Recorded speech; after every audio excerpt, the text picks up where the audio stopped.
Entrepreneurship की journey में जो लोग शुरू हो रहे हैं उनके लिए आपके 3 सजेशंस। जो मेरे सक्सेस का राज है हम वही देना चाहेंगे। जी। पहला है क्वालिटी, यानी कस्टमर सेटिस्फेक्शन। दूसरा है कमिटमेंट, आप जो करते हैं वो कस्टमर को पूरा होना चाहिए। तीसरा है रिलेशंस, कि यूज एंड थ्रो की तरह नहीं होना चाहिए। एक बार किसी कस्टमर आपका बन गया तो जिंदगी भर का मान के चलिए। रिलेशन को मेंटेन रखिए, क्वालिटी पे ध्यान रखिए और कमिटमेंट से पीछे मत मुड़िए, चाहे उसमें आपका लॉस ही क्यों ना हो जाए।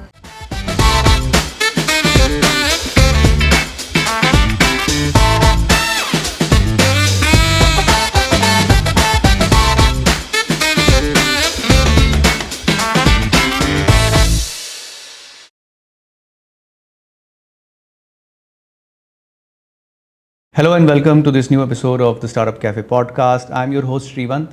आज हम जिनसे मिलेंगे वो है mister Girijesh Rongta. He is the founder and MD of Rongta tea. Mister Rongta की कहानी 25 साल पहले शुरू हुई बिहार के मुजफ्फरपुर से, जहां इन्होंने रोंगटा टी की शुरुआत की। और आज 25 सालों में ये कहानी कहां तक पहुंची है, इस बारे में हम जानेंगे। उनके विजन को समझेंगे, एंटरप्रेन्योरशिप पे उनके विचार जानेंगे और हम उनसे बहुत सारी बातें करेंगे। So, welcome, Mr. Roongta. Thank you so much for coming to our podcast. Very thanks. Thank you, sir. तो सबसे पहले शुरू करते हैं आपकी जर्नी से। थोड़ा सा आप हमें बताइए कि आपकी शुरुआत कैसे हुई। हमारी जर्नी स्कूल लाइफ से शुरू हुई, 75 से, 15 साल की उम्र से। जी। हमारे पिताजी सर्विस करते थे, हमने उसको बिजनेस में, घरेलू बिजनेस से शुरू किया। फिर हमने उसको ट्रेडिंग किया, डिस्ट्रीब्यूशन किया, सुपर किया और उसको CNF तक लेके गए। और बिहार से शुरू करके मल्टी स्टेट तक हमने इसको उस इंडस्ट्री में ट्रेडिंग का काम किया। किस किस तरह के प्रोडक्ट्स थे? गुटखा पान मसाला इंडस्ट्री से रिलेटेड थे। अच्छा। जो हमने शुरू किया, और उसमें FMCG का पार्ट भी था बीच बीच में। जी। हमारा कोई फिक्स नहीं था, जिस इंडस्ट्री को अपॉर्चुनिटी मिलती थी हम उस इंडस्ट्री से अपॉर्चुनिटी को कैच करते थे। उस समय बहुत सी कंपनियों की माल की शॉर्ट सप्लाई होती थी। जी। उस समय ब्रांड बहुत कम थे और मार्केट में ब्रांड आ रहे थे, तो बड़े कंपनियों का सप्लाई कम होने से हमें अपॉर्चुनिटी थी कि हम कई स्टेट से जुड़ सकते थे। ओके। तो ये ट्रेडिंग बिजनेस हमको कई स्टेट से किया। ओके। फिर जब हमारा एक नेटवर्क बन गया तो फिर हमने डिस्ट्रीब्यूशन किया उसी ब्रांड का, सुपर और CNF करते हुए। उसके बाद हमने FMCG इंडस्ट्री में 96 में इन किया। ओके। 20 साल जो एग्जिस्टिंग पास्ट इंडस्ट्री में काम करने के बाद हमें यह महसूस हुआ कि गुटखा पान मसाला का लाइन फ्यूचर में डाउनफॉल में जाने वाली है। ओके। और नेक्स्ट जनरेशन के हिसाब से वो सूटेबल नहीं थी। ओके। तो हम 4 भाई थे, चारों भाई में जब परिवार बड़ा हुआ तो हमने कोशिश किया कि हर भाई को एक अलग अलग इंडस्ट्री में भी जाना चाहिए। बिल्कुल। ओके। उस हिसाब से सोचते हुए हमने FMCG को सोचा कि FMCG एक समुद्र बिजनेस है, ये इंडस्ट्री कभी ख़त्म नहीं होगी और बहुत सारी कैटेगरीज और इसके अंदर आदमी अपनी जितनी क्षमता है वो सारी क्षमता लगा भी दे तो कोई भी आदमी पूर्ति नहीं कर सकता। तो हमने प्रयास करते करते हमने 96 में एंट्री ली FMCG इंडस्ट्री में। ओके। और उस इंडस्ट्री को काम करने के बाद बिल्कुल। तो हमने पहला ओपनिंग किया ब्रिटानिया से, फिर मेरको का किया, फिर हल्दीराम का किया। इसके बाद हमने काफ़ी माचिस का इंडस्ट्री में किया, कन्फेक्शनरी में किया, वॉशिंग पाउडर में किया। तो 8-9 इंडस्ट्री FMCG का करने के बाद हमें उसमें एक कसक रहा कि हमें उसमें एरिया नहीं मिलता था। FMCG इंडस्ट्री में लिमिटेड एरिया मिलता है और लिमिटेड वॉल्यूम मिलता है और एक समय के बाद वो एरिया कट जाता है। तो हमारा एरिया ऑलरेडी हम मल्टी स्टेट में काम करके आए थे, तो ये मेरी तृष्णा पूरी नहीं हुई। और उसके अंदर हमें ये समझ में आया कि बड़े ब्रांड के साथ काम करने से हमारा फ्यूचर लंबा नहीं है। ओके। क्यों ऐसा? इसलिए कि वो जैसे जैसे बिजनेस बढ़ते जाता है वो एरिया काटते जाते हैं। अच्छा। दूसरा बात कि वहाँ ऑनर टू ऑनर डीलिंग नहीं होती है। जब ऑनर टू ऑनर बात होती है तो एक कमिटमेंट होता है, एक रिलेशनशिप होता है। बिल्कुल। लेकिन ये चीज़ें हमने जो पिछले इंडस्ट्री से आए थे उसकी सक्सेस का राज हमारा यही था, पर्सनल रिलेशन। और उसका सक्सेस हुआ तो हमारे रिलेशन भी बने और कोई कमिटमेंट होता था तो ऑनर टू ऑनर बात करने में उसकी गारंटी हो जाती थी। लेकिन इसमें कोई भी आदमी चैनल पार्टनर में हमारी बात ऊपर तक नहीं पहुंचती है। मल्टीपल FMCG लेयर्स में। होते हैं हाँ। ऑब्वियसली उसके बीच में और रह वो नेशनल ब्रांड होते हैं, उनके पास पहुंचना संभव भी नहीं है, और वहाँ मालिक ओरिएंटेड कंपनी भी नहीं चलती है। ये तकलीफ जब हमें समझ में इसलिए आई कि हम पिछले इंडस्ट्री को टोटल ओनरशिप कंपनी के साथ ही काम किया था, तो हमने फिर प्रयास किया कि भाई अब हम, पिछला इंडस्ट्री का भी अनुभव था और नेशनल ब्रांड का भी अनुभव हुआ, तो हमने सोचा कि क्यों ना अब अपनी ही कंपनी बनाई जाए, ओके क्योंकि इसका भविष्य आगे चल के क्या होगा ये हमें अंधकार दिखाई दे रहा था। तो हमने 2002 में 5 साल काम किया हमने FMCG में, 8 से 9 इंडस्ट्री का करने के बाद यही समझ में आया कि हम एक इंडस्ट्री, हमको दोनों का नॉलेज होने के बाद हमने इसमें इंडस्ट्री में अपने घुसा जाए और एक ब्रांड लेके आए अपने टी इंडस्ट्री से, जो Okay. रूंगटा रियल गोल्ड था। तो चाय को क्यों चूज़ किया आपने? इसलिए कि हमारे पास एक दो कंपनियां, थॉट्स आया कि कोई भी कंपनी मेरे पास चाय की इंडस्ट्री से हमारे पास आए ऑफर लेके। जब हम उसमें घुसे तो लगा कि बिजनेस का वॉल्यूम है और ये काम मिनिमम रिस्क वाला है। अच्छा तो और उसमें हमारे कुछ सोर्स मिल गए जो हमको सक्सेस होने में, उसका इंडस्ट्री में जाने में हमारे पास कुछ रिलायबल सोर्स थे, जिस कारण से उधर हमारा प्रेफर हो गया। तो हमने चाय से शुरू किया 2001 में, 13 नवंबर 2001 की हमारी कंपनी स्टार्ट की। ओके और इसके लिए हमें क्वालिटी के लिए हमें सिलीगुड़ी को मैं अपने एक ब्रदर को भेजा। ओके उस ब्रदर की ऑलरेडी 4 साल 5 साल की इंडस्ट्री की FMCG की नॉलेज हमने यहाँ ले ली थी। उसने पहले ही फैक्ट्री हम घर से बाहर निकले और 2001 में कंपनी लगाई सिलीगुड़ी में। उसके बाद हमने लॉन्चिंग शुरू किया बिहार से ही, और करते करते हम बिहार से झारखंड और उड़ीसा तक पहुँचे, इधर यूपी लखनऊ तक पहुँचे। लेकिन साल 2 साल के बाद ही हमें महसूस हुआ कि हमें जो चीज़ चाहिए वो मुजफ्फरपुर बैठ के नहीं मिल सकती। मुजफ्फरपुर बैठ के वो वैल्यू नहीं मिल सकती। वहाँ पर जो क्लाइंट्स हैं वो लोकल समझते हैं। हम अपने ब्रांड को, जो मेरी थॉट्स थी कि हमें करना है नेशनल लेवल पे नेशनल लेवल पर, नहीं उस समय नेशनल लेवल पर नहीं था, उस समय था कि हमें बड़ा करने के लिए जो चीज़ चाहिए। तो 2 साल की कंपनी का एक विजन बिहार लेवल का था मेरा। ठीक है जब बिहार लेवल में हमने जब काम किया तो 2 से 3 साल के बाद हमें ये लगा कि इस कंपनी को यहाँ बैठ के काम नहीं चलेगा। दूसरा, हम पिछला जो भी जर्नी किया लास्ट इंडस्ट्री में, हम अपने इंडस्ट्री में अपने एरिया में नंबर 1 रहे। जिस कंपनी का भी काम किया उसका नंबर 1 रहे। कंपनी में नंबर 1 हो, चाहे बिहार में नंबर 1 हो, चाहे उसका फोकस पैक बेचने में, न्यू पैक बेचने में, ये मेरी एक्सपर्टीज़ थी। तो जिस कारण हम FMCG में भी जब आए तो ब्रिटानिया में भी हमने 3 साल के अंदर हमें बिहार का टॉप चुना गया। ओके और ब्रिटानिया खाओ वर्ल्ड कप जाओ में हमें विनर मिला और लंदन गए हम। अच्छा, वर्ल्ड कप देखा आपने वहाँ? वर्ल्ड कप को के लिए हमें चूज किया गया बिहार से। अच्छा तो हमारा एक ही सोच रहता है कि पैसा तो बाई प्रोडक्ट है, पहले हमें सक्सेस होना है। यदि हम सक्सेस हो जाएंगे तो पैसा तो मिलेगा ही मिलेगा। इस कारण से हमने जब उसमें किया तो भाई सक्सेस होने का हमें 5 साल के बाद ये समझ में आया कि अब हमें आगे बढ़ना है। तो हमने अपना प्रोडक्ट निकाला। उसके बाद 2 साल के बाद हम दिल्ली चले आए 2004 में। यहाँ पर हमें सर्वे किया तो ये पाया कि हमें नॉर्थ इंडिया में अच्छे चाय की कमी है। ओके तो इसलिए हमने सर्वे करने के बाद जो भी ब्रांड थे उसको हमने, अच्छी चाय की कमी के कारण जब दिल्ली आए तो हमने 2-3 साल के बाद 2007 में हमने दिल्ली लॉन्च किया, और उसके बाद यूपी, उत्तराखंड, राजस्थान 3 जगह लॉन्च किया, जिसमें आज राजस्थान सबसे आगे है उस नए एरिया में। उसके बाद यूपी है और उसके बाद उत्तराखंड है। तो आपकी सबसे बड़ी मार्केट इस समय बिहार है? बिहार में जो 3 राजस्थान। साल हमने काम किया, उस 3 साल में जो क्वालिटी का गैप था, हमारा ब्रांड के चलने के पीछे क्वालिटी, कमिटमेंट, रिलेशनशिप, ये हम बार बार कहते हैं कि मेरे 3 ही मंत्र हैं। ये ग्राहक का जो हमने पिछले 25 सालों में जो लोगों के साथ काम किया था, वो मेरा जो ट्रस्ट था लोगों के साथ, कि वो एक ही बात बोलते थे कि भाई आप जब दूसरे का ब्रांड हमको देते थे, वहाँ आपका जो कमिटमेंट था, आपके साथ काम करके हमें कभी नुकसान हुआ ही नहीं, तो ये तो आपका अपना ब्रांड है। तो इसको तो हम हाथों हाथ उन्होंने लिया, और वो जो पिछली गुडविल थी उसको हमने कैश किया। क्या आपने वो 3 चीज़ें क्या बताई जो आपको लगता है बहुत क्रिटिकल रही उस समय पहला फॉर्मेट? है, हमने जब भी कोई काम किया तो क्वालिटी प्रोडक्ट का काम किया, प्रोडक्ट का काम नहीं किया कुछ भी आप बेच देंगे। पहले हम सेटिस्फाइड होंगे कि मार्केट में लेके जाएंगे तो रीडिमांड कैसे आएगी। प्रोडक्ट तो 50 हैं, लेकिन रीडिमांड उसी की आती है जो अच्छा प्रोडक्ट, टॉप क्वालिटी। मार्केट में क्वालिटी की कमी। उसके बाद हमने कमिटमेंट, तो कमिटमेंट का मेरा गुडविल ऑलरेडी 25 साल पहले मार्केट में मेरा फेस वैल्यू बना हुआ था। वो हम यदि कुछ भी बोल रहे हैं तो हमें उसको गारंटी देने की प्रूफ करने की ज़रूरत नहीं है। प्रूफ करने की जरूरत नहीं थी। और रिलेशन, रात के 12 बजे उसको सर्विस चाहिए, 24 घंटा 365 दिन हम उसके कम्युनिकेशन में हैं। उसको ये फील नहीं कि मेरा फ़ोन नहीं उठता है या हम कम्युनिकेशन नहीं है, तो हमारी बात को अनसुना कर दिया।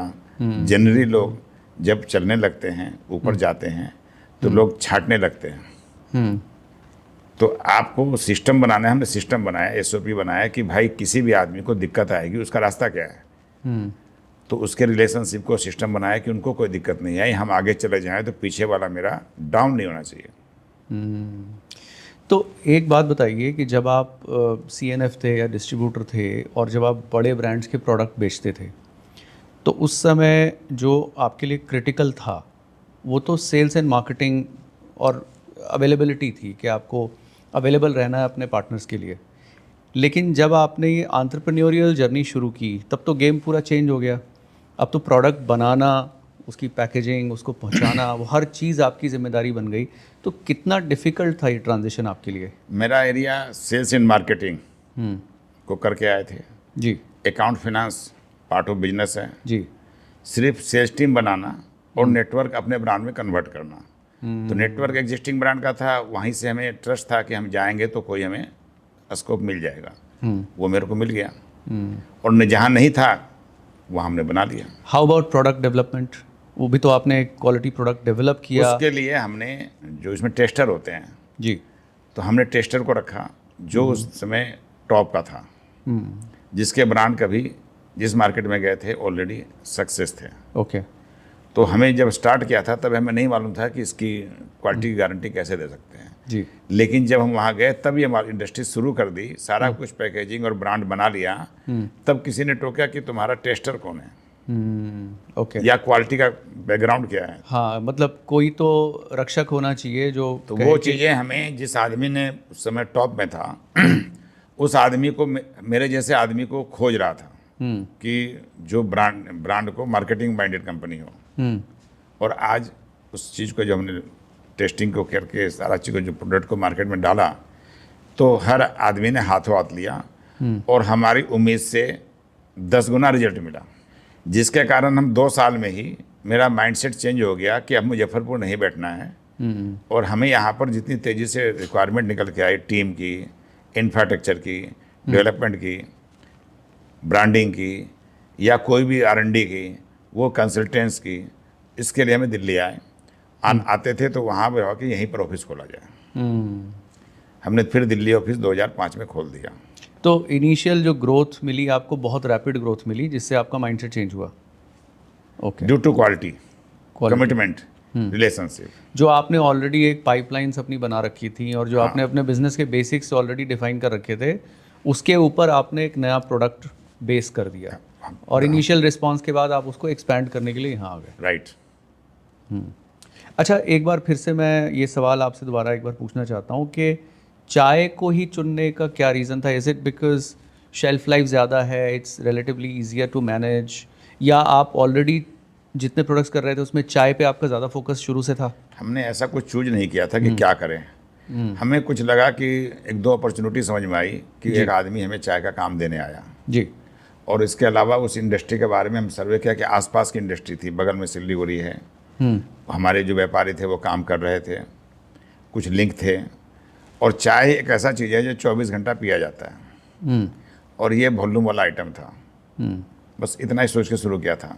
अच्छा। लेकिन जब काम शुरू किया तो इसमें जब जॉब सेटिस्फेक्शन मिलता चला गया, ये हमें 5 साल बाद मालूम हुआ कि मेरे को सेटिस्फेक्शन क्यों मिल रहा है। यह मेरे को भी नहीं मालूम था शुरू करने के पहले। क्यों मिल रहा है? इसलिए कि एडिट प्रोडक्ट है, ये उस दिन मालूम नहीं था। अच्छा अच्छा अच्छा, एडिक्शन होता है इसका। हाँ। ओके।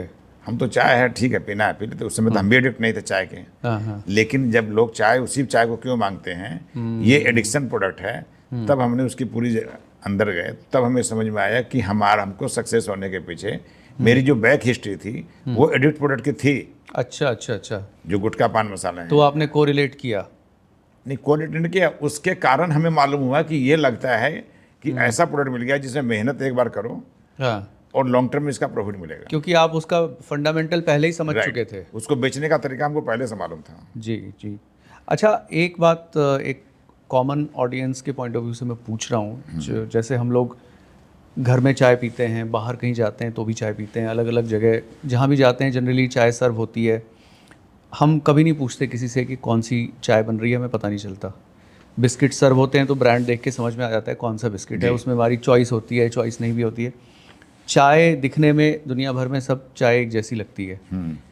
क्या फैक्टर्स हैं जो एक चाय को दूसरे चाय से डिफरेंशिएट करते हैं? Why should somebody choose Rungta over Tata T और टाटा टी ओवर वाघ बकरी? क्या फाइन डिफरेंस है? आम लोग को कैसे इसको देखना चाहिए? चाय को जो आदमी पीता है, जैसे एक कोई डालडा की मिठाई खा रहा है और एक देसी घी की मिठाई खाता है, पहले खाने वाले को नहीं मालूम खाने के पहले कि देसी घी की एक डालडा की है। जब देसी घी की खाते हैं तो उसका जो स्वाद मिलता है, जो खुशबू मिलती है, तब लगता है कि ये वाली बड़ी अच्छी मिठाई है, एक पीस और खाएंगे। तो वही चीज़ चाय में है। वो चाय में आप जनरल चाय पीते हैं, चाय पिया गरम चाय की तरह, और आप चाय पिए हैं, ये संतुष्टि हो गया। लेकिन अच्छी चाय आपको 10% ही मिलती है, और अच्छी चाय के बारे में लोगों को नॉलेज नहीं है। जब वो चीज़ों को नॉलेज हो जाती, पीने से मालूम होता है, तब कहता हमको ये चाहिए। तो रुंगटा साहब ये बताइए कि चाय की क्वालिटी को आइडेंटिफाई करने के मार्कर्स क्या हैं? ये प्रोडक्शन पॉइंट में बहुत ही टफ पॉइंट है। तो इसको करने के लिए इसीलिए नए अच्छे ब्रांड बहुत हैं, ब्रांड हैं लेकिन क्वालिटी में नहीं है।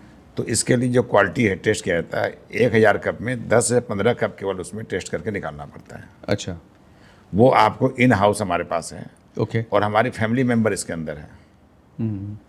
इसके अंदर क्वालिटी के लिए यदि ऑनरशिप यदि किसी के पास है, तभी वो ब्रांड को लॉन्ग टर्म में चलता है। तो इसमें एक एरोमा होता है, खुशबू, एक कलर होता है, एक लीकर होता है।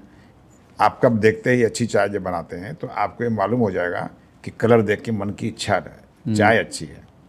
जिस तरह भोजन करते हैं खुशबू से मालूम होता है, बिल्कुल बिल्कुल। उसी तरह चाय में भी जैसी कप रखा है तो उसके कलर से पहला हो जाएगा। अच्छा, फिर जब उस कप को नाक तक ले जाते हैं, मुंह तक, खुशबू तो से कुछ ऐसी खुशबू आती कहते और मन भर जाता है। हाँ हाँ। और लीकर में गाढ़ापन हो जाता है अच्छी चाय में। अच्छा, ठीक है। तो टेस्ट जब आपके पास जाएगा तो वो जब तीनों चीज़ होंगी, सर्कल कंप्लीट हो जाएगा आपका। वो तीनों चीज़ जब जाती हैं तो ये तीनों चीज़ आपको मार्केट में, एक चाय 50 रुपये पैकेट भी है, एक चाय 200 रुपये पैकेट भी है, 250 रुपये में। देखने में कंज्यूमर नहीं बता सकता। जैसे चावल 20 रुपये किलो का भी है, 200 रुपये किलो के हैं। तो उसी तरह जब ये पिए बिना नहीं मालूम होगा टेस्ट क्या चीज़ है। तो इसीलिए आपको टेस्टर्स रखने पड़ते हैं और वो क्वालिटी को इंश्योर करते हैं। वो थोड़ा सा प्रोसेस बताएंगे कैसे इंश्योर करते हैं हम, क्योंकि बैच में जैसे चाय पत्ती बन रही है, आ रही है, वो कैसे? पहले ऑक्शन से हमारे पास सैंपल भेजा जाता है, हम ऑक्शन के मेंबर हैं। जब कोई मेंबर होता है उसी को सैंपल मिलेगा, ठीक है, और आपकी टर्नओवर के हिसाब से उसका साइज होता है। ठीक है। जब आते हैं तो हम लोग कप इन हाउस में कप को टेस्टिंग किया जाता है। पूरा एक टेबल पर हजारों कप लगते हैं, ओके पूरी टीम होती है उसको। ओके। तो टेस्टिंग टीम हमारी उसको टेस्ट करती है। टेस्ट करने के बाद उसमें से जो क्वालिटी, कलर, खुशबू और उसका जो दाना होता है, वो पुराना है, नया है, उसके अंदर कितना स्ट्रेंथ है, वो पॉइंट पर वहाँ मालूम हो जाता है। उसको फिल्टर करने के बाद फिर उसको हम लोग चूज करते हैं कि प्राइस वाइज क्वालिटी किसकी ठीक है, तब हम लोग खरीदते हैं। अच्छा, then you get in the grind of packaging it and all that. ये पैकेजिंग के पहले चाय खरीदने का प्रोसेस है, हाँ, और उसके बाद हमें किसी में कलर है, किसी में लीकर है, किसी में फ्लेवर है, फिर उसकी ब्लेंडिंग होगी। तो वो ब्लेंडिंग। अच्छा अच्छा। तो चाय की इंडस्ट्री में आज से 25 साल पहले ब्लेंडिंग टी नहीं थी। केवल लाया, 200 रुपये की है, पैकेट में डाल दिया, आपको दे दिया।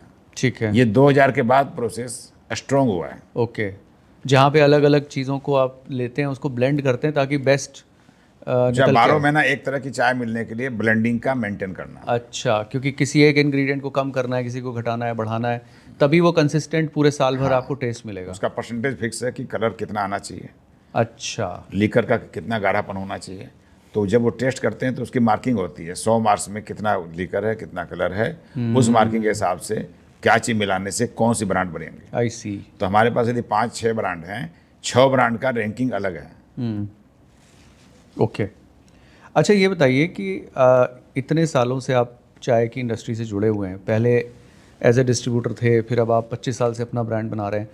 इंडिया में चाय पीने वालों के टेस्ट में कुछ इन 25-30 सालों में फ़र्क आया है? कुछ बदलाव आप देखते हैं कंज्यूमर्स के पॉइंट ऑफ व्यू से?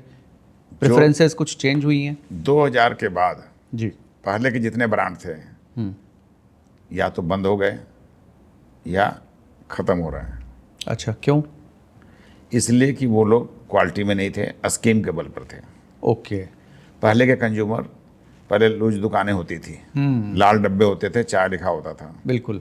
आप गए दुकानदार के विश्वास पे, तो उसमें एक बार में एक ही क्वालिटी होगी, एक ही गार्डन की चाय होगी। तो या तो लिकर मिलेगा या कलर मिलेगा या आपको मालूम नहीं। ब्लेंडिंग चाय शुरू हुई है मोटा मोटी 90 के बाद। अच्छा। जब पैकेजिंग लेमिनेट पाउच आया, ओके। तब जब पैकेजिंग हुई, तब पैकेजिंग में आदमी को कंज्यूमर तक पहुंचने के लिए मशीनें आई, पैकेजिंग आई, तब जाके शुरू हुआ, तो लोगों को अच्छी चाय मिलनी शुरू हुई।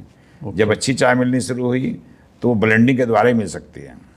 और ब्लेंडिंग करने के लिए वो आदमी को मल्टी चाय को मिला के ही होगी। और वो चीज़ें जैसे जैसे चलती गई तो पुराने ब्रांड खत्म होते गए। और हमारा ब्रांड 2001 का है। हम पहले ब्रांड है इंडिया में जो प्रीमियम सेगमेंट में हम खड़े हुए हैं। और जिस एरिया में भी हमने गए हैं पूरे इंडिया में, हमारा ब्रांड जाने के बाद सबको ओवरटेक किया है। रुंगटा साहब, मेरा सवाल आपसे टी इंडस्ट्री को लेकर है कि आज की डेट में इंडस्ट्री का लैंडस्केप क्या है, कैसा है, कितने प्लेयर्स हैं, और उन प्लेयर्स के बीच में रुंगटा की स्टैंडिंग क्या है? बड़े ब्रांड में, नेशनल ब्रांड में 2 से 3 ब्रांड होते हैं जी। हर कंपनी में, चाहे बिस्कुट हो, वॉशिंग पाउडर हो, चाहे चाय हो। चाय में भी 2 से 3 कंपनियां हैं बड़े ब्रांड, या फिर 2 से 3 ब्रांड रीजनल होते हैं हर क्षेत्र में, चाहे वो डिस्ट्रिक्ट वाइज हो चाहे स्टेट वाइज हो। रीजनल ब्रांड स्टेट वाइज नहीं होते हैं, कई स्टेट में हो सकते हैं लेकिन स्टेट में, फुल स्टेट में नहीं होते, और कहीं पर जहाँ उसकी पहुँच होती है वहाँ पर होते हैं। लेकिन नेशनल ब्रांड स्टेट लेवल पर होते हैं। लेकिन नेशनल ब्रांड की क्वालिटी नहीं होती है। ये बात हम बार बार पिछले बार भी कहना चाहेंगे कि कभी भी नेशनल ब्रांड सिर्फ ब्रांड के बल पर आगे, उसका नेटवर्क के बल पर वो काम करते हैं। अच्छा। और जिस प्राइस में वो देते हैं, हमेशा रीजनल ब्रांड की क्वालिटी उससे ऊपर रहेगी, ड्यू टू कि वहाँ ओनरशिप है क्वालिटी की। बड़े ब्रांड में सारा प्रोसेस सिस्टमाइज हो चुका है, वो एसओपी पे काम करते हैं, एसओपीज के हिसाब से चल रहा है। लेकिन वहाँ पर प्राइस फैक्टर आता है, इस प्राइस को मेंटेन करना है। ओके। और हम लोग जो इस कंपनी में हैं, हम लोग जो अपने ब्रांड में हैं, हम ये देखते हैं कि आगे का सिचुएशन देख के हमें अपने प्रॉफिट को कम बेसी भी हो जाए, लेकिन क्वालिटी में हाथ नहीं लगा सकते। ओके। तो ये डिफरेंस है, ओनरशिप का डिफरेंस है। ओनरशिप का है। ओनरशिप रिस्क ले सकता है कि अभी 3 महीने बाद हमको इस प्रॉफिट को निकाल लेंगे, लेकिन मार्केट में कंज्यूमर को धोखा नहीं देंगे। तो क्या चैलेंजेस आते हैं आपको इस कंपनी को रन करने में इस तरह से, जहाँ पे बड़े प्लेयर कुछ और सोच रहे हैं, रीजनल प्लेयर कुछ और सोच रहा है, वो लोग क्वालिटी नहीं देते हैं और हम लोग क्वालिटी देते हैं, तो उनके पास नेटवर्क है, हमारे पास नेटवर्क अभी स्ट्रगल है। तो कोई आदमी 100 साल से है और हम 25 साल में भी हर चीज़ सीख रहे हैं, हर चीज़ को डेवलप कर रहे हैं, हर चीज़ के डिपार्टमेंट हमारा डेवलप हो रहा है। तो एक इंफ्रास्ट्रक्चर 25 साल में कंपनी को खड़ा करना, इंफ्रास्ट्रक्चर को खड़ा करना और लोगों में विश्वास बनाना। जहाँ जहाँ विश्वास बनते चला जाएगा, वैसे वैसे हम लोग आगे बढ़ जाएंगे। इस सारी कंपनियों में यही होता है, रीजनल कंपनियों में। आज की डेट में रुंगटा टी के कुछ बड़े बड़े चैलेंजेस क्या हैं जिसको आप सॉल्व करना चाहते हैं? सिर्फ नेटवर्क डेवलपमेंट और सेल्स टीम। ओके। यदि सही सेल्स टीम मिल जाती है, सही डिस्ट्रीब्यूटर मिल जाता है, इसके अलावा कोई प्रॉब्लम नहीं है। आज के समय में कंज्यूमर अच्छा चीज़ तैयार चाहता है, लेकिन उसको मिल नहीं पाता, उसको मालूम नहीं है। तो ब्रांड पे विश्वास करता है तो समझता है इससे बढ़िया कोई ब्रांड नहीं है।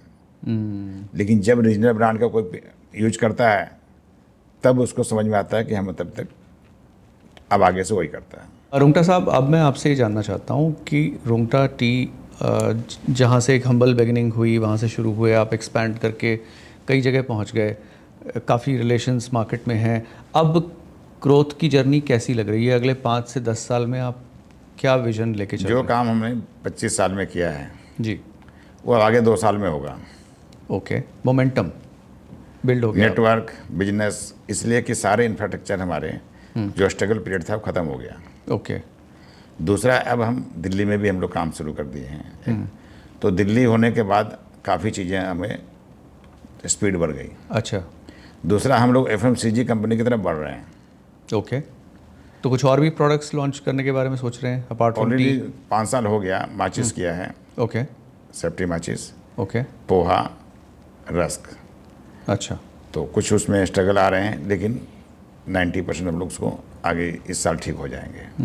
क्योंकि नेटवर्क अगर बना हुआ है डिस्ट्रीब्यूटर डीलर्स का, तो तो अब उसी डिस्ट्रीब्यूटर का वॉल्यूम बढ़ाने के लिए, बिजनेस बढ़ाने के लिए हमें FMCG के कुछ ऐसे प्रोडक्ट पर हम लोग काम कर रहे हैं जिससे उसका बिजनेस भी बढ़े और उसका ROI बढ़े। तो आप नए एंटरप्रेन्योर्स जो FMCG में कुछ करना चाहते हैं, एक्चुअली FMCG में काफ़ी ब्रांड्स हैं जो यंगस्टर्स हैं जो अपने ब्रांड्स लेके आ रहे हैं और बड़े बड़े ब्रांड्स को काफ़ी टफ फाइट दे रहे हैं। जैसे एक नोएडा का एक ब्रांड है फार्मले, अगर आपने सुना हो, काफ़ी अच्छी फंडिंग मिली और यंग लोग हैं जो उस ब्रांड के अंदर काफ़ी FMCG के प्रोडक्ट्स लेके आ रहे हैं और काफ़ी अच्छा वॉल्यूम बिल्ड कर रहे हैं।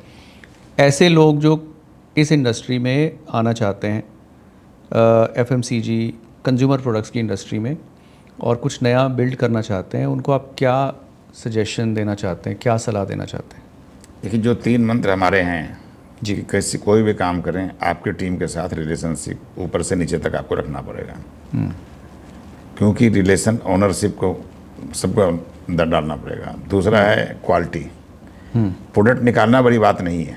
बड़े बड़े कंपनियों के ब्रांड आते हैं और चले जाते हैं। तो क्वालिटी और आपको मार्केट की नब्ज समझना पड़ेगा कि मेरा प्रोडक्ट कंज्यूमर क्यों लेगा। यदि कंज्यूमर हमारा लेगा तो सारे चैनल अपने आप चलने लगेंगे। आप चैनल में कोई भी प्रोडक्ट डालेंगे तो एंड पॉइंट आपका कंज्यूमर है, उसको सोच के जब आप काम करेंगे तो गारंटी है सक्सेस होगा। हम कोई भी प्रोडक्ट निकालने के पहले चैनल को तो मार्जिन चाहिए, लेकिन कंज्यूमर को क्या चाहिए? कंज्यूमर को वर्थ चाहिए, सेटिस्फैक्शन चाहिए उस प्रोडक्ट से। ये हमारे तरफ से हमारे सारे प्रोडक्ट में पहले हम वर्क करते हैं कि मार्केट में जो भी है हम उससे अच्छा प्रोडक्ट निकालेंगे और उससे अच्छा देंगे। ये मेरा पहला एक्सपर्टीज है। अच्छा, ये बताइए कि अगर आपको एक ऐसा मौका मिले कि आप 25 साल पहले चले जाएं, ट्रांसपोर्ट हो जाएं टाइम में, और इस कंपनी को फिर से नए सिरे से शुरू करने का आपको एक मौका मिले, मैजिकली कुछ ऐसा हो, तो आप क्या चेंज करना चाहेंगे? What will you do first? जो 25 साल में हमने समझ समझ के लोगों से पूछ के किया, वो आज हमें कुछ पूछना ही नहीं है। सब कुछ हमारे पास है। वो काम इसीलिए हम बोल रहे हैं कि अगले 2 से 3 सालों में जो 25 साल में किया वो 2 साल में कर लेंगे। क्योंकि हमको खोजना नहीं है, सब मेरे पास रेडी है। तो जो कोई बच्चा यदि 5 साल का है और कोई ग्रेजुएशन किया है तो उसको 5 साल पहले जाएगा कभी जाए, उसको तो हर चीज़ मालूम हो चुका है। आज हम किसी को भी कुछ बताएंगे तो उसको हमको सर्च नहीं करना है, टेस्ट नहीं करना है। आज हमारे पास टेस्टेड एंड ट्रस्टेड टीम हर एरिया में है। बैक ऑफिस में डिस्ट्रीब्यूटर, सेल्स टीम जो जुड़े हुए हैं 30-30 साल से जुड़े हुए हैं। हमारे डिस्ट्रीब्यूटर स्टार्टिंग से जो एक बार जुड़े हैं, आज तक किसी ने हमको छोड़ा नहीं है कि उसको जो चाहिए उसके बिना मांगे हम पहले देते हैं। तो हम अपने एम्प्लॉय को, वो एम्प्लॉय नहीं है, रूंगटा परिवार है। और जो डिस्ट्रीब्यूटर है उसको हम डिस्ट्रीब्यूटर नहीं मानते, क्योंकि हम भी डिस्ट्रीब्यूटर कुर्सी बैठ के आए हैं। उसका दर्द मालूम है कि वो क्या सोचता है। तो हमको अपने चैनल में कोई भी आदमी क्या सोच रहा है इसके बारे में हमें कंसल्टेंसी की जरूरत नहीं है। वो आएगा मेरे से बात करने के लिए तो हम पहले ही मालूम है कि वो क्या चाह रहा है। क्या आपको कोई, जब आप ये बिज़नेस की जर्नी में थे, तो कोई ऐसा इंसिडेंट हुआ, आप किसी ऐसे इंसान से मिले जिसको आप आइडलाइज़ करते हो और उन्होंने आपको कुछ सलाह दिया, कुछ सजेशन दिया जो हमेशा आपके साथ रह गया? हम सब के साथ ऐसा होता है कि कुछ किसी ने हमें बोला था कई साल पहले और वो हमारा गाइडिंग लाइट बना। हमारे पहले कंसल्टेंट हैं, फाइनेंशियल कंसल्टेंट जी। उन्होंने एक ही चीज़ बोली कि जो भी काम करो पक्के में करो। हम लास्ट इंडस्ट्री से जो आए वहाँ कच्चा 80% था। अच्छा। हमारे चेंज होने के पीछे उनकी एक भावना थी। ओके। उनका एक बात समझ में आ गई कि जो भी करो किसी के हेल्थ से खिलवाड़ मत करो, इसलिए हमने उस इंडस्ट्री से मेरा मन डाइवर्ट हुआ। दूसरा था पक्के में करो। ये दो चीज़ हमारे लिए एक चेंजिंग माइलस्टोन आ गया, गाइडिंग लाइट बन गया आपके लिए। उनका समझ में आ गया कि मेरा दिमाग डाइवर्ट हो गया कि हम ऐसा कोई काम अब नहीं करेंगे जो आगे जाके मेरे को रास्ता बंद कर दे। तो आज के डेट में हमारी कंपनी जो है एक पैसे का भी कैश ट्रांजैक्शन नहीं करती है। इसके कारण जो है हम हमेशा फ्री रहते हैं और सारे सिस्टम अपने आप चलते हैं। ये सिस्टम जितना बनाया हमने, अब हम इसको 10 टाइम्स भी करते हैं तो मेरे को कोई दिक्कत नहीं है। किसी चीज़ को हमको अब इंफ्रास्ट्रक्चर की ज़रूरत नहीं है और हम 10 साल आगे की तैयारी करके बैठे हैं। जिस स्टेज पर हम काम कर रहे हैं जितना इंफ्रास्ट्रक्चर के लिए, उस स्टेज पर हमसे 5 गुना बड़ी कंपनी भी काम नहीं करती है, क्योंकि हम इस सक्सेस को पा चुके हैं। तो हम और 10 साल के आगे तैयारी कर रहे हैं और बाकी लोग ने इस माइंडसेट से थे ही नहीं और हमने 2500 कंपनियों का काम किया। ये मेरा एक्सपीरियंस मेरे साथ सक्सेस का राज है। एंटरप्रेन्योरशिप की जर्नी में जो लोग शुरू हो रहे हैं उनके लिए आपके 3 सजेशंस। जो मेरे सक्सेस का राज है हम वही देना चाहेंगे जी। पहला है क्वालिटी, यानी कस्टमर सेटिस्फेक्शन। दूसरा है कमिटमेंट, आप जो करते हैं वो कस्टमर को पूरा होना चाहिए। तीसरा है रिलेशंस, कि यूज एंड थ्रो की तरह नहीं होना चाहिए। एक बार किसी कस्टमर आपका बन गया तो जिंदगी भर का मान के चलिए। रिलेशन को मेंटेन रखिए, क्वालिटी पे ध्यान रखिए और कमिटमेंट से पीछे मत मुड़िए, चाहे उसमें आपका लॉस ही क्यों ना हो जाए। वर्ड दे दिया तो दे दिया।